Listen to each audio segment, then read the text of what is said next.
L'étoile du Berger est l'un des astres le plus lumineux de notre ciel. Il n'a en fait rien d'une étoile, c'est une planète. Cette planète se nomme Vénus et derrière son doux nom de la déesse de l'amour, Vénus est considérée comme étant la planète la plus hostile de notre système solaire. Pour commencer, Vénus est une planète tellurique, c'est-à-dire que contrairement à une planète gazeuse, elle est composée majoritairement de métal et de roches et possède une croûte, un manteau et un noyau. Cette structure interne est en fait assez identique à celle de notre Terre. D'ailleurs, toutes les deux sont nées quasiment en même temps, soit il y a environ 4,6 milliards d'années. Leur superficie et leur masse sont également très semblables, tout comme leur configuration topographique. Ces similitudes ont même poussé les scientifiques à surnommer Vénus comme étant la sœur jumelle de la Terre.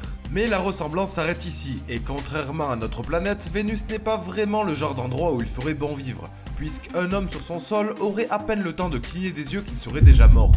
Premièrement, la pression atmosphérique de Vénus est 90 fois plus importante que sur Terre. Pour vous donner une idée approximative, cela correspondrait à vivre 1 km sous le niveau de la mer ou bien de devoir supporter une charge de 100 kg. Ensuite, sa composition atmosphérique est pour le moins extrême.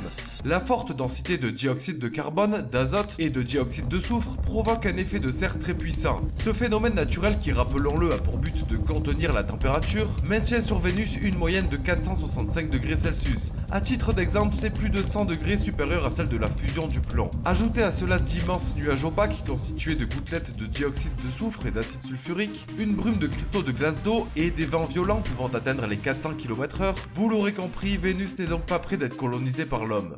Pour finir, sachez que cette planète n'aurait pas toujours eu un climat si terrible. Même si cela ne sont que des hypothèses scientifiques, la vie aurait existé à sa surface il y a 3 milliards d'années, grâce notamment à la présence d'une importante quantité d'eau et à des températures plus agréables. Certains affirment même que Vénus aurait pu être le premier lieu habitable de notre système solaire. Mais de nos jours, à la vue de l'évolution catastrophique de ces conditions climatiques, qui seraient liées en partie avec le ralentissement de la rotation de Vénus, les potentielles vies auraient certainement toutes disparu. À moins que celles-ci ont migré en altitude dès le moment où les conditions en surface devenaient inhabitables. C'est l'idée que certains chercheurs évoquent et espèrent prouver un jour, l'existence de micro-organismes dans les nuages de Vénus. Une hypothèse étrange mais très sérieuse. C'est la fin de cette vidéo, si elle vous a plu, n'hésitez pas à mettre un pouce bleu, à laisser un commentaire ou à partager. En tout cas, moi je vous dis à très vite pour une prochaine vidéo.